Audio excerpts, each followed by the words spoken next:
Hi, Cris. Congratulations. How are you feeling? I feel great. Thank you, Amy. What does this moment mean for you, being able to return from boxing, show that you still have it at this huge event? What did it mean for you? You know, we already been prepared. It's supposed to be fight cat to cat, but you know, the moment the time it was not working. But we did some boxing fight, and it will help me improve my game, learn more about boxing, training more. You know, I'm really happy to be at the history event, Bellator 300. I feel very thankful to be here. What did the two of you say to each other afterwards? It looked like there might have been a little bit of confusion or confrontation after. You know, usually I really don't hate my opponents. You know, nothing feeling hard times, nothing. I would just say thank you for her for accepting the fight to fight each other. And then she said, "I don't want to be your friend." She was saying like something like this. I was a stalker, something like this. The reality, she started this. She started speaking bad things about me, and then I don't know the reason. She tried turning this a personal. I don't have anything against Cat Zingano. I always promote her the nice way. She's the girl beat Amanda Nunes. She's the girl beat Misha Tate. She's a huge name in the sport. And I'm going to continue that. I'm not going to change what I think about her. Doesn't matter what's happened tonight. There's a lot of talk about what the future of Bellator may be. It could, maybe be sold to PFL, could go under completely. What do you think is going to happen? What would you like to see? Would you like to fight for PFL? What's kind of on your heart there? You know, this moment in my career, I want to do the biggest fights, in my career. If you're going to be where I'm at, if it be another place, but I love Bellator. I love to work with Scott Coker, and I feel blessed to be part of this event. I know it's his huge show, but I'm happy. I know, and let's see what's going to happen. But I want to do the biggest fights for my fans. You could potentially make history again, having a 5th title and a 5th promotion. Would that be something that's on your bucket list? You know, I didn't think about it, maybe it's going to be great. I'm going to be happy. And last question, what do you think of the matchup with Leah McCourt? You know, I believe she's the next challenger. She's getting the winners the fight. Was a great match against today. She's the wrestler, Olympic wrestler, Sarah, and she did it great. She got the victory. She deserved fight for the title. Cris, congratulations on the win. Did you expect the fight to play out that quickly? I know you felt like you were going to beat Cat Zingano, but did you, going in, did you feel like it would be a quick finish like that? You know, I didn't know it was going to be quick. I never trained for finish the fight soon. Happened, feel very blessed about it, but usually we train for the 5 rounds. I know a lot of people don't know, but I got sick and I stayed 2 weeks almost in the bed, cannot train. And I was watching the fights, the training, the Cat Zingano, everything. But I feel like I train everything. We did the camp for 12 weeks, and I got sick. I stayed 2 weeks and not able to train right. And I was thinking about we're going to continue fight or not fight. But, we did all the exams. I feel great, and I feel very blessed the opportunity to be fighting here in 300. We think about maybe not, but I said, no, it's special. We have to make. And, much respect for Cat. I know she was a danger fighter, and she's really a lot of heart. How close were you to pulling out of the fight? You said you were really sick. Was there that conversation of maybe having to withdraw? After I did my media day, my gym, I was feel very sick, and then I got a fever, and then I was really be able to, and then I figured out I did the blood test, I have COVID. And then I will stay in the bed, cannot able to train, and I have to lose weight. And I was thinking about, but for the training, I watch all the training. I say, man, I did everything. We did the 12 weeks training, and that was my last boxing. I already training for Southpaw, so we already been working. So I just praise, I praise and worship God and wait. Antonio McKee was in your corner. I know you've been working with him for the last little bit. How important has he been in your camps, especially on the MMA side of things? I love Coach McKee, not just about coach, but who's the person he is. He's always happy. He's very give good energy. He's love God too. So I love to be part of the team, Body Shop, AJ, every single person over there. Then my team, my house, and I'm really happy having him on my side. If you could pick, would you rather have a boxing fight next or have a mixed martial arts fight?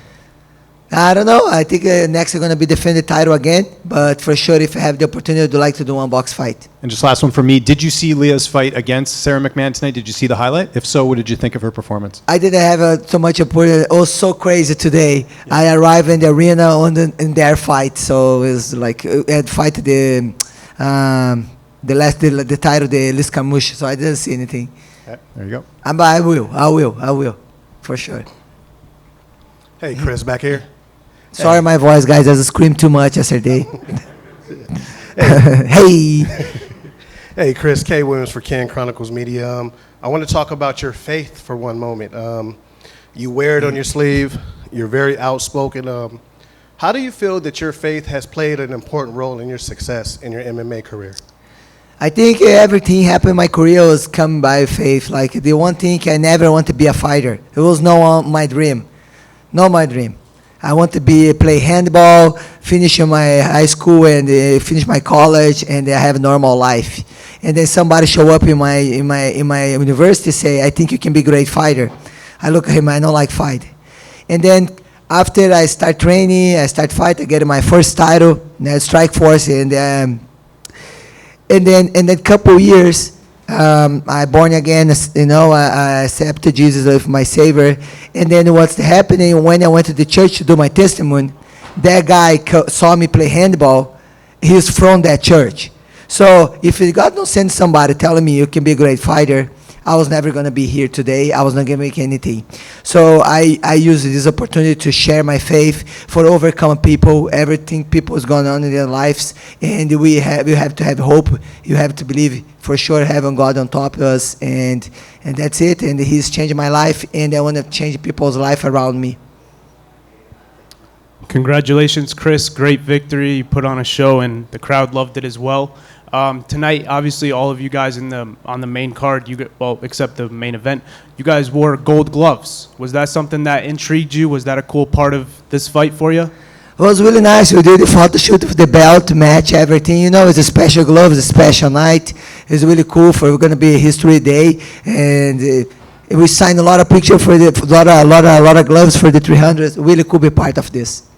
Awesome. And I ran into a teammate, I believe, in Diona Barbosa in the hotel yesterday. I'm wondering what you have to say about her. Obviously, she's an up-and-comer, still has a lot of time left in the game, just got to her highest point. What do you have to say about her? Diona Barbosa been part of my camps for going to be almost 2 years. She came from Brazil looking for one dream, want to be a fighter. When she's arrived in America, she don't have place to stay. Somebody say she can stay in her house in 1 week. Okay, she helped me train, okay. And I started to learn about her. She's a really good, hard work, discipline. She started judo when she's really little young. And she said, I want to be a fighter. And she started training. And they come to America with her dream. No speak any English. Just reminds me when I come to America. And it's nice to have her part of my family with us and signing with, UFC, big organization. It was her dream. So I'm happy to be part of this. So with this being your first fight back after boxing, what was the difference between training for boxing and training for MMA? I think, people are going to get mad for me, but boxing is a little bit easier for my body because I train jiu-jitsu, I have to train wrestling, I have to train Muay Thai, and I have fun training only boxing, really. I love strike.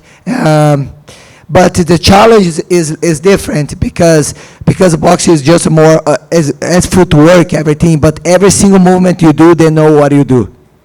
Like sometimes you move, the MMA can be a kick, can be taken down. So it was really good for improving my game.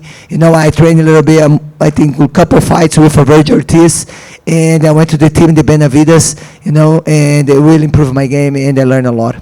So after boxing, how did that change your approach? Everybody knows I love finishing the fight by hand. And every place I train, they say, Chris, you have to have hands. And then, the small gloves is different. So really, just, improve my game. Before I'm more wild, I can tell you I'm getting better. I know I'm getting more experience, but I'm getting better, more calm, and to see the opportunity to finish the fight than before. This has helped me a lot. All the champions were in the cage together at the end there. Was there anything said between you, Usman, and Liz? And how did it feel to have that confetti come raining down on you? Sorry, I don't got it. Sorry. So there was a moment in there when you, Usman, and Liz took a picture. How was it? And did you talk to any of the champions? How was it to have that confetti come rain down? I say congratulations, Usman, to the win, and then for Liz too. I was with her when she got the title in Hawaii. It's really cool. Now she's a legend too in the sport and pioneer in the sport for a long time. And it's really cool to have her in the cage. So you said big fights are the only thing that really interests you now. Larissa Pacheco is the lightweight champion over in the PFL. That's a fight that's kind of been going around a bit on Twitter. Is that a fight that interests you, and do you know who Larissa is? I didn't say only interested in the big fights, but I would like to make more big fights. And who is supposed to be in the list? If it be Pacheco or Kayla or next it would be in the line, for sure I'm going to prepare, and I already have there in my minds. Cris, congrats on another title defense tonight. Dominant is an understatement when we're talking about this Thank you. performance. What was your mentality going into this training camp and leading up to fight week? You know, we prepare for everything. You know, grappling, wrestling, and jiu-jitsu. I know people say, Chris, your finish fight more strike. But now it's going to be like 18 years. You know, I got my black belt. I like to throw people on the floor, but I like to finish it by hands. So, but we work a lot of submission. I got my black belt. So I feel I complete athlete in the ground and strike and stand up. And just now I start learning how was the better situation, the fight. We can finish or we can do the 5 rounds, but you can keep doing. Now, you've really beaten everybody that the Bellator has put in front of you. Next up, it looks like it's going to be Leah McCourt. If it were up to you, where would you want this fight to take place? Where? Where would you want the fight with Leah to take place? What I mean? If it were up to you. Our city. I asked for being Japan. It's gonna be one of my dream. You know, I came from shoot the box, so I have a lot of big stars that fight there in Japan. And the beginner, they don't have a girls fight there. And I would say I would like to fight in Japan. They say don't have girls over there, don't have girls over there. And then start to build the sport and have girls over there. And I'm really happy, and they would like to be there. But you know, Scott, who's gonna be the choose the place? I'm okay. And last one from me. What is your post-fight meal going to be tonight? I'm going to be at the lobby at the hotel and enjoy with my family, friends, and that's it. Easy one. Hey, Cris, right here. Congrats on the big win.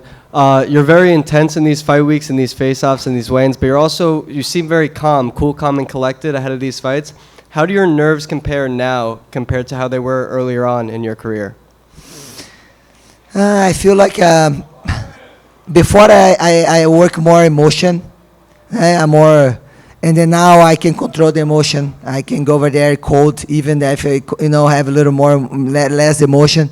The reality, I think this last fight, I know I get a lot of in the wins because I have a hard time for finish the camp because I got sick. I have to lose weight. It was really like I made it. I'm here and then I'm ready for tomorrow. Like it was. And I asked Liz a similar question, but when you look back at this Bellator tenure, your stint under the Bellator banner, it's basically perfect, essentially a perfect run in Bellator. What types of emotions, what types of thoughts come to your mind when you think about this run you've had in Bellator? About belt? Yeah, Bellator. Like when you think of your career in Bellator, in this promotion, what kind of emotions and thoughts come to your head? They always say like the good son, good daughter come back home. And then Scott Coker was the promoter that gave it the opportunity for me when I fight Gina Carano in Strike Force. He was believing in the Women's MMA. And when I signed with Bellator, I worked with Scott Coker. For me, it was like the daughter come back to home, and I feel home. A lot of people working in Bellator, they work with me in the Strike Force when I was like 21. So now it's really nice to back to here and the fight here. Every single face I know then from there, and they make me really thankful. Welcome. Cris, right here. As you did just now, you speak so glowingly of Bellator and you speak so glowingly of Scott Coker. If this promotion ceased to exist, either by being merged with another one or if it went away completely, would you be disappointed? How would you feel about that? I live the moment. Everything is a plan of God. If it's gonna be a plan, don't have anymore. I'm gonna, continue training and fighting for the opportunity. If Bellator or Scott know me here, I'm gonna continue to be thankful for them. They're gonna be raised. I defended my title 5 times. With them is going to continue and be the history, and I'm going to continue be thankful to talk about them for sure. What specifically, like what's been different for you in Bellator compared to the time that you were with the UFC? What's been better for you? What's worked out better for you? What can you speak to in that regard? I think the first immature. Maybe I mature better. I have hard times there for sure. Like you don't need to love the person you work, but if you love the person you work, it's better. But I'm really. This is already in the past. I don't change anything in my life now. It just make me grow, making me like talk to young fighters, something my experience about, and that's it. And last question for me is, at this stage of your career, Cris, you've accomplished everything, you've done everything. What do you have left to prove? Like, why stay in the fight game and continue to keep going on? I love my job. I think the opportunity to be the champion, the opportunity to be fighting, is the opportunity to share my faith and then help with my legacy. Okay, my legacy is not just to hold 4 titles, but to go in the place I'm going, doing missionary work, help people. This is the legacy I want to leave. Welcome. Hi, Cris. Hi. It's been 10 years since women's MMA really blew up in the mainstream, and I wondered, a decade on, how do you feel about the current state of women's MMA? First, it make me a little bit old. Everybody look at me and say, everybody talk like I see a lot of people retire than people before me, and I say maybe I'm in the next in the line. But I feel great. I train, I feel great. But for me, make me really happy because my goal was never just I be the champion and nobody gonna get anything I did. No, I want to open the door for Women's MMA. I was fighting for having my division because I don't have it before, because I want to discontinue. I want the Women's MMA continue. I want to be coming girls young and make it better than me, but the sport grow more and more. This is because I came to the sport. I want to show the girls can fight like a guys. When the people say, I'm going to be girls fight, that'll be good. No, and now you see the family getting together for see the Women's MMA fighting. This makes me really happy and excited to see the young girls. Hi, Cris. First of all, congratulations. You're a bona fide legend of the sport, and a lot of people think you're the greatest female fighter of all time. At this point in your career, when you keep on winning and winning and winning belts, do you think your greatness is taken for granted? I'm not gonna say I'm the greatest, but I live the fans say that. I think I'm doing my best, and the word is gonna stay in the history in the future. The fans and the people are gonna know about Cris Cyborg. Don't know this girl, she did a lot. So but for me, I just keep humble and keep work hard, and that's it. Hi, Cris. If you're able to fight in Japan, would you prefer to fight in a ring with Japanese rule sets, which include kicks to down the opponent, or do you want everything the same as it is here? If you have the opportunity, it can be anywhere, ring, cage, anywhere. Be ready. Beginning when I start training, I was training the rules for when the people shoot the box training, but can be ring too, no problem.